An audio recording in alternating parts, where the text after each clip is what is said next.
Good afternoon, everyone. My name is Kelly McManus, and I lead our community partnerships and events here at the University of Waterloo. We are so proud to be part of this community and to host these community talks that allow us to stay connected throughout the pandemic. During uncertain times, access to the facts is especially important, and we're delighted to bring our researchers right into your homes to share their expertise and answer your questions. Today is the fifth in our series of 6 weekly Ask Our Experts COVID-19 community talks. A special welcome back to all of our returning attendees, including any of our alumni who may be watching. We're so pleased to have so many of you return each week to engage in these sessions. Now, next week will be the last of our 6-part talks, but based on the tremendous response to this series, I'm pleased to let you know that we'll be starting another series of community talks later this month. Prior to the pandemic, we launched a series in partnership with CBC Kitchener-Waterloo called Beyond the Headlines. Some of you may have attended our first lecture at the Waterloo Memorial Rec Complex. Now, while we had to put the in-person talks on hold, I'm pleased to announce today that this series is coming back as Beyond the Headlines Online. Our first community lecture will be on June 17th at noon. Our panel of University of Waterloo researchers will be discussing globalization in our post-COVID world. Craig Norris from CBC Radio 1, 89.1 Kitchener-Waterloo will be moderating this lecture, and he will be joined by experts from Waterloo University in economics, political science, and tourism. Our second community lecture will be on July 15th at noon. Our panel of Waterloo researchers will be discussing responding to inequity in our post-COVID world. Craig Norris will once again moderate the session, and we'll be discussing issues related to gender, race, and income inequality. I'm sure you'll agree that both of these topics are very timely and indeed right from the headlines. For more information and to register for these free online talks, please visit uwaterloo.com/community. As we begin today's session, we acknowledge that we live and work on the traditional territory of the Neutral, Anishinaabe, and Haudenosaunee peoples. The University of Waterloo is situated on the Haldeman Tract, the land promised to the Six Nations that includes 10 kilometers on each side of the Grand River. Before I turn things over to today's moderator, a quick reminder about housekeeping items for today. To change the layout of this video chat, hover over the gray button in the top right-hand corner of the video screen. If you have any questions for our speaker, please direct them to all panelists using the Q&A panel on the right side of your screen. If you're having technical difficulties, feel free to message the host directly via chat. A reminder that today's session is being recorded, and if you've missed any of our first 4 sessions, they're available on the university's YouTube channel. It's now my pleasure to introduce Sheila Ager, who's the Dean of the Faculty of Arts at the University of Waterloo. Welcome back, Dean Ager. Thank you so much, Kelly. I'm very pleased to be back here and be able to welcome everybody to our 5th event in the Ask Our Experts series. I've enjoyed being at all of them.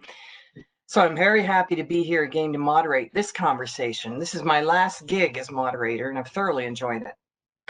So I want to thank you all again for attending today's event. I'll be introducing our guest in a moment, but first I just wanted to remind you how these talks do proceed.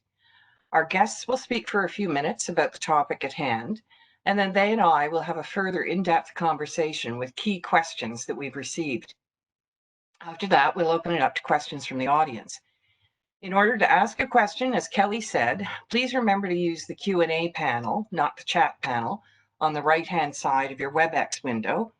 Please direct your questions to all panelists. And then one little reminder from me as well, if things do freeze up, please be patient. It's probably me, not you. I was having a little trouble with Kelly's presentation earlier, so please be patient. Today's guest is Dr. James Danckert from the Department of Psychology. Dr. Danckert's interest lies in both boredom and mental model updating. His research explores boredom in a wide range of ways. behavioral tasks like foraging, which pit exploration against exploitation, sustained attention tasks that are by design monotonous and dull, and executive control tasks that to some extent will tap into the capacity for self-control. I'm particularly interested to learn about that. Ultimately, his research aims to understand the antecedents and mechanisms that give rise to boredom. Dr. Danckert has published in journals such as NeuroReport, Brain and Cognition, Neuropsychology, Psychological Medicine, Perception and Psychophysics, and Psychological Science. And he's with us today to discuss quarantine boredom. Welcome, James. Thanks, Sheila. It's a pleasure to be here. So I think the best place to start for this topic today is for me to give a definition of what boredom is. Boredom is one of those things most of us feel like we already know what it is, but as soon as you put it under the microscope, it is a little bit harder to pin down. One of the things I like to start with in defining boredom is a quote from Leo Tolstoy in his book Anna Karenina, in which he describes boredom as the desire for desires. And I think there are two things about that that I find particularly useful. The first is that boredom is not apathy and it's not laziness. When we're bored, we have a desire. We really want to be engaged in something, doing something that matters to us. But the really good insight that comes from Tolstoy's quote is that boredom is a kind of conundrum. We have that desire, we feel that intense desire to be engaged in something, but we don't want to do anything that's currently available or currently in front of us. And anyone who's listening today who's a parent, and I'm thinking about parents of children 10 or younger, will understand this conundrum fairly easily in the following sort of example. Anyone who's had kids of that age will know that that experience of a child coming to you and saying, I'm bored. And what they're really saying is, I'm bored and I want you to fix it for me. And so as the dutiful parent, we trot out all of these kinds of options for them to engage in something. Why don't you go and ride your bike? Why don't you play with your Lego? Why don't you go and play basketball with your friends or your siblings? And at each point, when we tell them, we give them an option to fix their boredom, the child says, no, I don't want to do that. And it's frustrating because we know that the options we've given them have worked for them in the past. They've been things that have been engaging for them, but for whatever reason, they don't want to do them right now. So boredom is an uncomfortable feeling, an unpleasant feeling of wanting to be engaged with something, but failing to satisfy that desire for desires. And if we bring that into our current circumstances in the pandemic, we can see that it's become quite a substantial issue. Whatever it is that we can think of that we want to be doing, we're restricted from doing. We're being asked to stay at home or to at least socially isolate. And so the things that we would normally do in our lives are no longer available to us. And this brings me to one final part of the boredom puzzle, and that is that boredom is telling us in the moment that we're not being particularly effective as human beings in the way that we would like to be effective. Psychologists call this a sense of agency, and what we mean by agency is that we want to feel like our actions, our choices, our behaviors flow from desires within us, and that they provide us with opportunities to showcase our own skills and talents.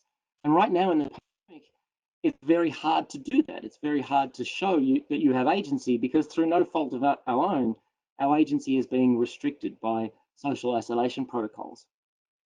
And in some sense too, I think one of the things we're missing while we're in this period of time is we're missing this sort of sense of routine. And this is a little bit counterintuitive given what I've just said, but bear with me for a minute. If you think back to your life before the pandemic, certainly this is true for me, we're all engaged in fairly routine sort of behaviors. You'd wake up in the morning, you'd have pretty much the same breakfast every day, you'd go into work and you'd dispense the duties of work, which would be pretty much the same from one day to the next. You'd come home and you might rush out to take your kids to the various activities, to music lessons, to sporting events and so on. Come home and have dinner, lather, rinse, repeat. You'd do that same thing day in and day out, which actually sounds quite monotonous and dull. But even though it sounds monotonous and dull, I think in this current circumstance, we're missing those kinds of routines.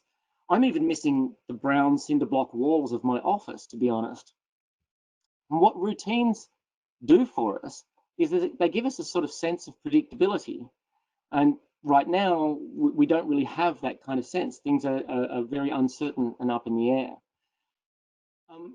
There are other things that routines sort of do as well that I think is relevant to boredom in the pandemic. First of all, that kind of routine life that I just described is, maybe it's monotonous, but it's also kind of hectic. We don't really have time to pause and think about, well, what matters most to us. And that's actually what boredom is really trying to get us to do, is to think about what matters. What are your goals in life that are important to you? And if you just keep doing that hectic rat race of life, well, you probably never stop to think about it. But the other thing about those routines that's important is we had a chance to break them every single day. You didn't have to do everything the same way every single day. You could choose when you went to go and grab a coffee, or even if you wanted coffee, you could have tea, or you could have a cookie with your coffee or not.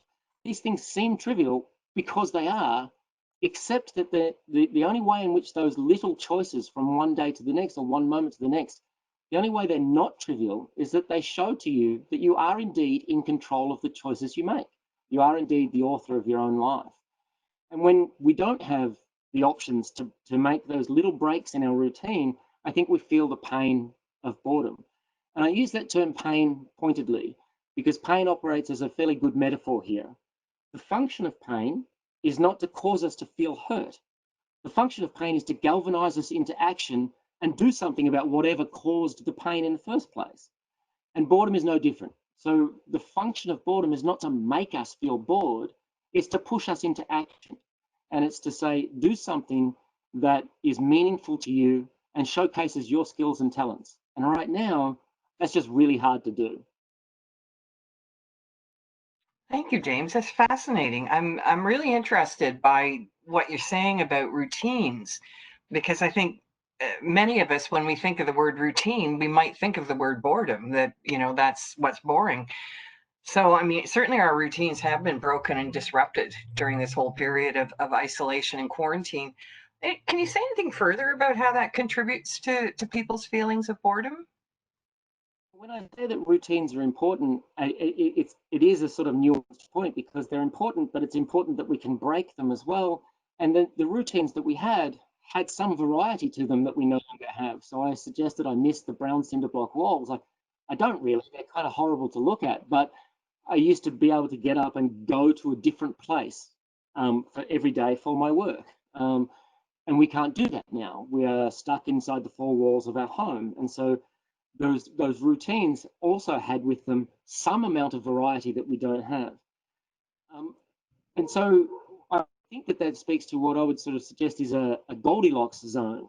If things are too routine, if things are too monotonous, we will get bored.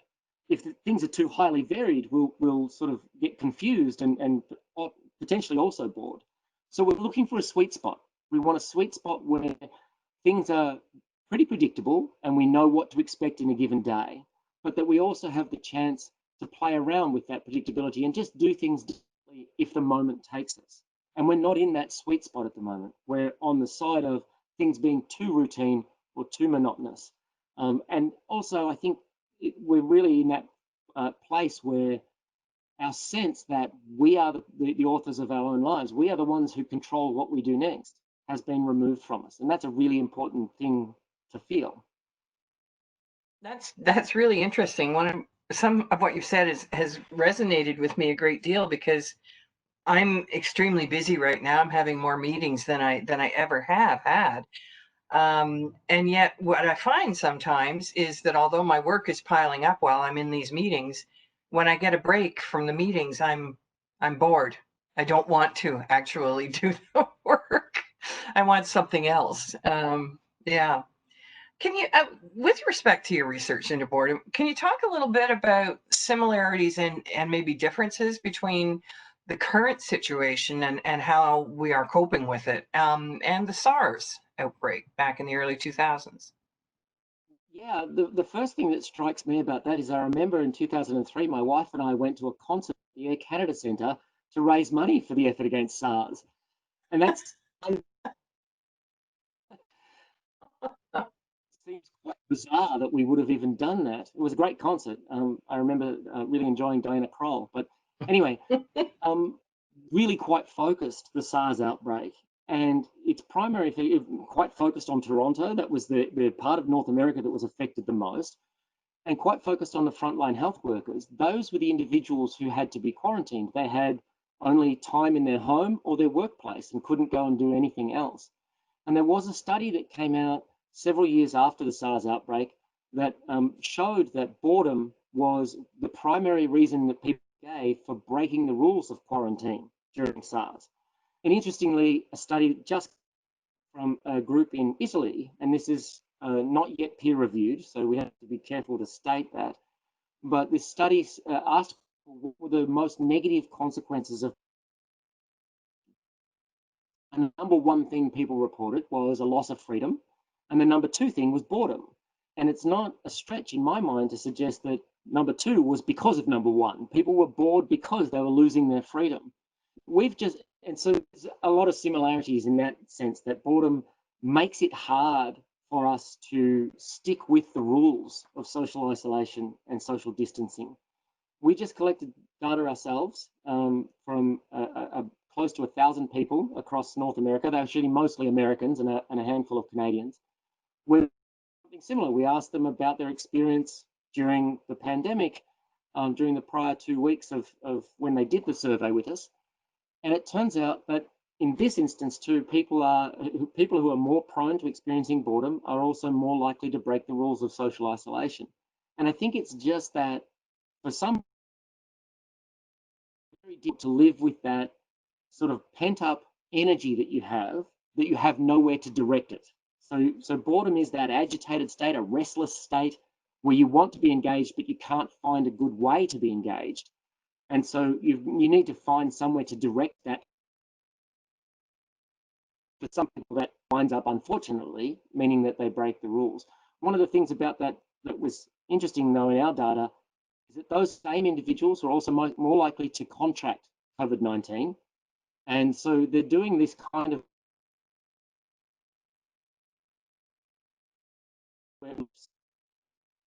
but yeah, those are some of the similarities from the key factor in struggling to with these. Thank you, James. I don't know whether our participants are seeing. We were having a little bit of a technical breakup there. I think we're okay. I hope we're okay to go on. Again, maybe it was just me. I had another. Sorry, James. Were you say something? You go ahead. Okay. Okay. Here's a question for you. Should people be feeling pressure now to try new things or to undertake major projects? That's been something that you see a lot of on the internet, suggestions that lots more time on our hands because we are in social isolation. With that time, you should take on some new grand tasks and better yourself in some important way. Having just said that, boredom is really pushing us to find ways to demonstrate our agency. I now sort of want to caution people against trying something that's too grand. So I think that what's important is not necessarily what you do, but that you do it because you chose to, right? So we're seeing this revolution at the moment in sourdough baking, that lots of people are sort of taking this on, and my wife included. And that's great. There's nothing really grand about learning how to bake your own sourdough, but it is this activity that, as I've watched my wife do it, takes days on end to get right. But it's not some kind of grand, deep, meaningful task or goal. So I guess what I would say about that is that if you were planning to learn Spanish all along before the pandemic came, sure, give it a go. But don't set goals now that might be difficult to attain, because the truth of the matter is we don't have ample amounts of time on our hands just because we're in social isolation. As you just said a little while ago, you're busier than ever. Lots of Zoom meetings and WebEx meetings. The work is piling up. It's harder to do work from home, I think, than it is to do it from your office, although as soon as I say that, I feel like I should acknowledge that I'm enormously privileged to be able to do the work that I do from home. And, you know, my challenges in doing that work are into insignificance against the challenges of frontline workers. So it's important to me that I acknowledge that. But nevertheless, you know, I'm less effective than I would be if I was in my office. So we don't have lots of time on our hands. We do have the restrictions that everybody is facing in this social isolation time. So I think people should be realistic about what they set as goals to try and achieve.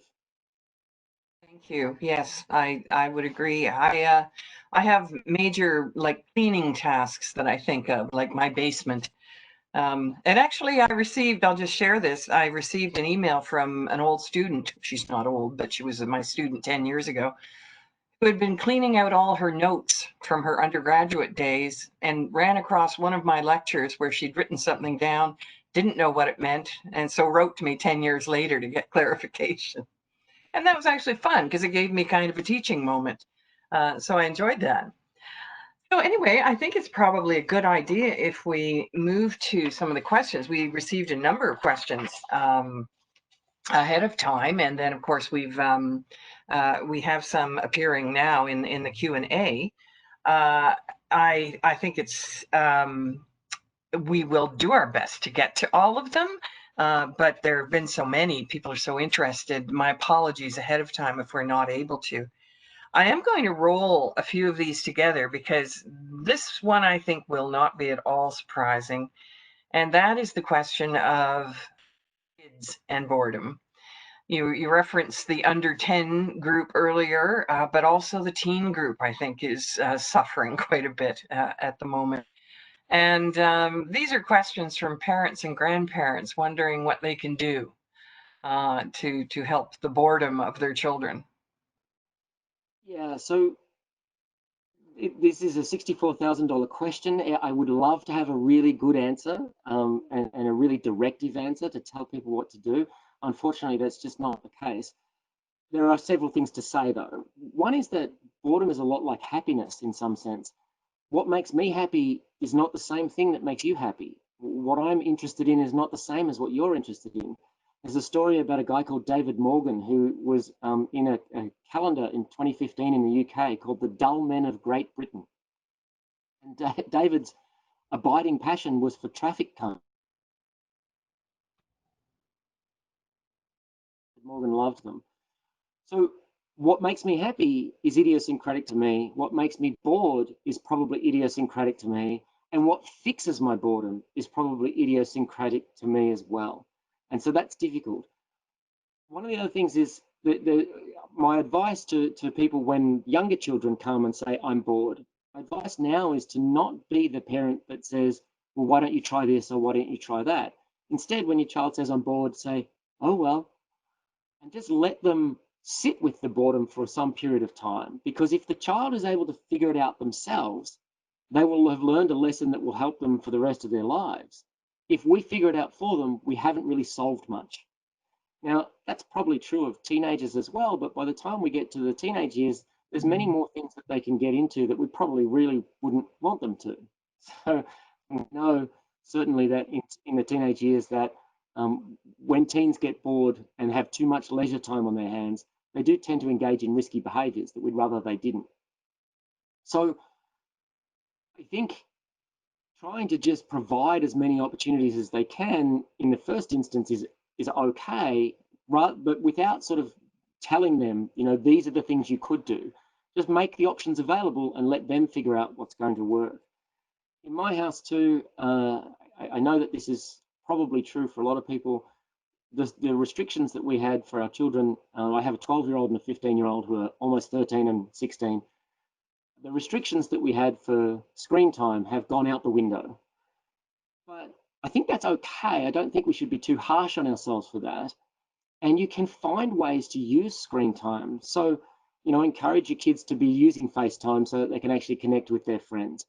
My youngest son plays video games online with his friends and with his uncle, and it's a way in which they can actually socially connect. It's not just about the video game, it's about talking with their friends in ways that they would normally have done in the schoolyard.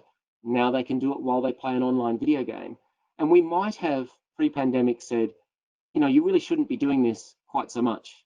And that's still kind of true, but I think we can relax those things a little bit more. So I don't have great answers. I wish I did, but I think you need to leave it to the child to figure it out themselves, while providing, of course, the kind of supervision that you need to provide to keep them safe. That's good advice.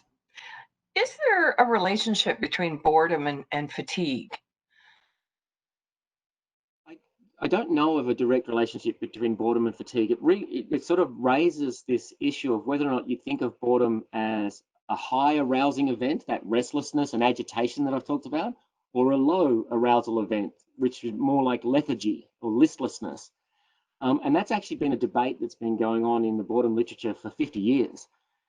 And we sort of resolved it ourselves recently by saying it's both. So there are times, and perhaps when you first feel the pang of boredom, maybe it's because you're not using your energy as much as you could. Maybe it is because you're feeling a bit lethargic. But the longer that the episode of lethargy persists, the more agitated you get because you want to be engaged in something and you're not satisfying that want, that desire. So the relationship is a complex one in which, you know, fatigue, mental fatigue, maybe is just in and of itself, you know, you're tired from having done something and you really just need that refractory period. You need to relax for some period of time. That's not the same as the kind of lethargy of boredom where you're not engaged enough to fully use your mental energy. So you're feeling a little bit low in energy, but you want to be high in energy. And so there's that sort of contrast that makes it difficult to live with that state of boredom and makes it very different than just feeling fatigued. I wonder, I mean, this might be a related question. It came in from a different participant.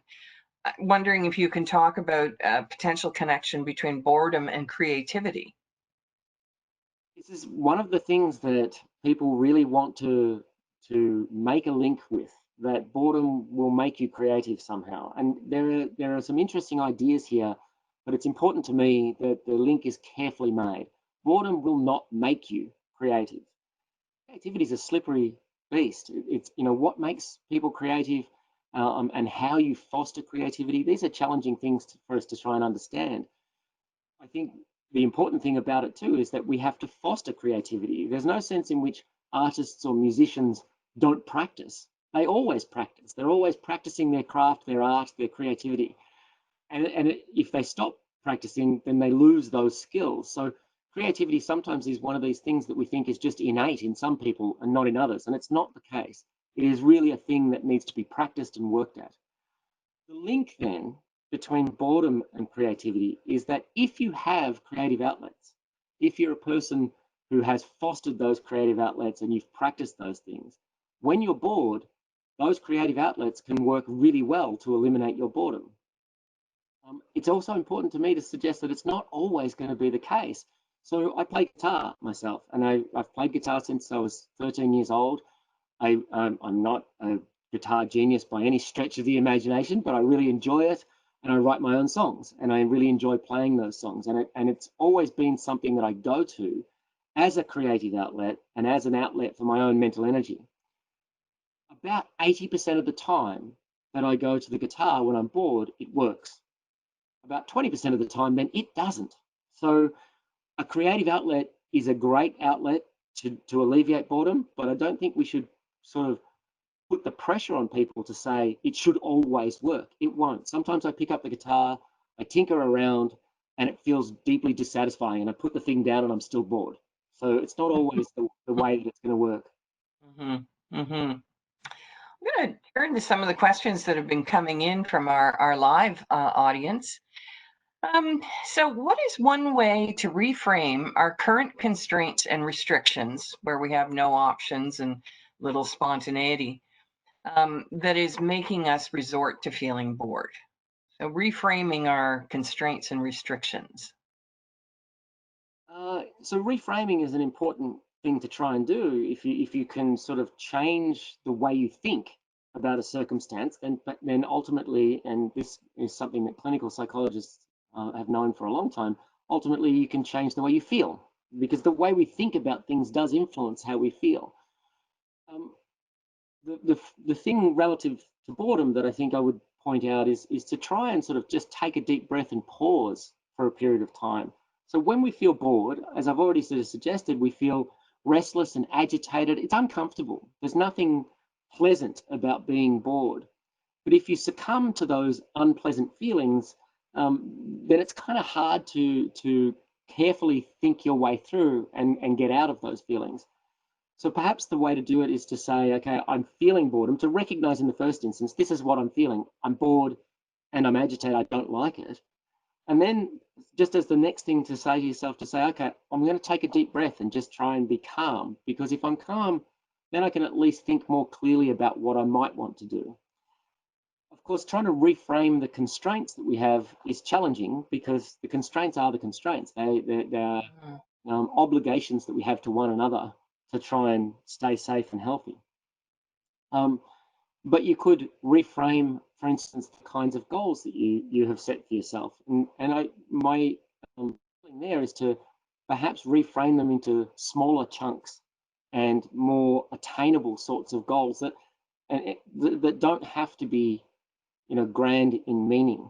The thing I did in about week 3 of the pandemic, I got to about 4 o'clock one afternoon. I felt bored. I mean, I study boredom because I feel it very frequently and I hate it. So I was bored at about 4 o'clock in the afternoon, and I didn't really know what I wanted to do, but I wanted to do something. So I decided I was going to bake a cake. Now, I haven't baked a cake in decades, but I remember doing it when I was a child. I'd bake a cake with my mum. So I called my mum in Australia and I asked her for a recipe that we used to make together. It was for a coffee cake, and I baked a cake. It's meaningless in the grand scheme of things, but it alleviated my boredom in that moment because it gave me a thing to do that had an end product. Now, the end product didn't taste that good, but it still alleviated my boredom. Now, here's a question that perhaps isn't quite so specifically on boredom, but I think it's a worthwhile question. And this is from someone who asks, how do we ease our feeling of guilt that we're wasting time or not being as productive as some other members of society during quarantine? Well, the thing I said just a second ago is that, the constraints are the constraints. We have obligations to one another. And if you're feeling like perhaps I'm not being as productive as some people, at least you can turn to that and say, if I'm sticking with the rules and the regulations of social distancing and social isolation, then I'm fulfilling my obligations, not just to myself, but to my community, to the group of people that I live with. And so I think that's important. I think that's really vitally important. And as this is worn on into 10 weeks, and who knows when it's really going to be alleviated, it becomes harder and harder to deal with those restrictions. And so more and more important to do so. So that might be the first thing. The other thing is, I think you probably have to consider this in terms of keeping up with the Joneses. There are people who have done some extraordinary things online during the pandemic. There's very funny sort of things, from the guy that slams his kitchen cupboards in time to the drum solo of Phil Collins in the Air Tonight, to the guy that held a fake Zoom meeting with his dogs and he gave them an annual performance review. Said to one of his dogs, Molly, you've had a good year, 895 squirrels chased, none caught. These kinds of things that people have done are hilarious, and creative and very funny. And, maybe we can find ourselves thinking, well, why aren't I doing those kinds of things? Well, my response to that is I'm not doing those kinds of things because that's not the way I express myself. That's not the kinds of creative outlets that I choose or have chosen in the past. And so I don't want to try now in the pandemic just because I see others do it. I don't want to try and fake it until I make it. Things you normally would have done that to express yourself, and don't try and set those expectations that are too high of what you ought to be doing in this really challenging and difficult time. I'm definitely looking up the Zoom meeting with the dogs. That sounds wonderful. Here's a good one too. Why is quarantine boredom causing so many to eat more and drink more, or generally be more destructive to their health? It seems odd, this individual says, given that the point of isolation is to protect our health. Yeah, it's a great question. We know from past research that people who are prone to experiencing boredom do have problems with impulse control and what we might call sort of self-control or self-regulation. So boredom-prone people tend to have higher rates of drug and alcohol abuse. They tend to have problem gambling, higher rates of problem gambling circumstances. They also tend to, we've got some evidence that people will overeat. So all of these things we knew about before the pandemic. So I don't think it's odd that people are doing it in the pandemic. It's just confirmation. We might know about it more.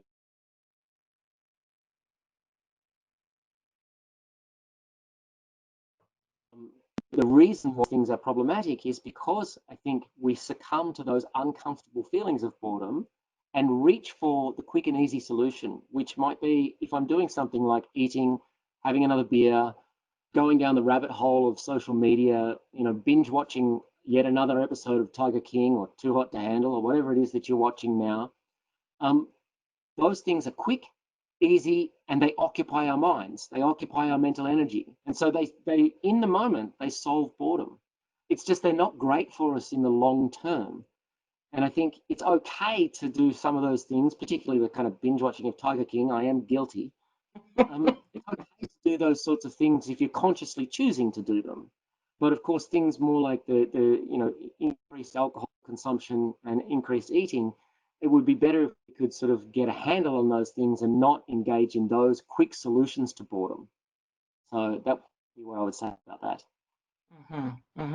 Yeah, again, excellent advice. Folks, I'm afraid we are going to have to be wrapping up now. It's been wonderful to see so much interest in this topic, and I want to thank James Danckert sincerely for his insightful and really interesting presentation. And I want to thank our audience for their very enthusiastic participation. So you'll see from the slides that we're about to put up that we have some additional resources for you to learn about boredom. We've included links to one of James's research studies, an article that he contributed to about boredom and why to classify your boredom. So these links will be posted directly in the chat as well, so you're able to go directly to those sites. And I also want to point out that a recording of today's talk will be posted on YouTube shortly. Now, I also want to remind you about our 6th and final Ask Our Expert community talk next Wednesday, June 10th. Our guest will be Professor Roderick Slavchev from the School of Pharmacy, and he will be speaking with us about pursuit of a vaccine. So we hope you can join us for that important conversation. And then lastly, as Kelly mentioned in the beginning, we'll be launching a new 2-part Beyond the Headlines online series in collaboration with CBC, where our University of Waterloo researchers will be discussing the realities unfolding in our COVID and ultimately post-COVID world. So please go to uwaterloo.ca/community for more information and to register for all of our upcoming community talks. Thanks again for attending today's Ask Our Expert talk, everyone. Have a wonderful day, and we hope to see you next week.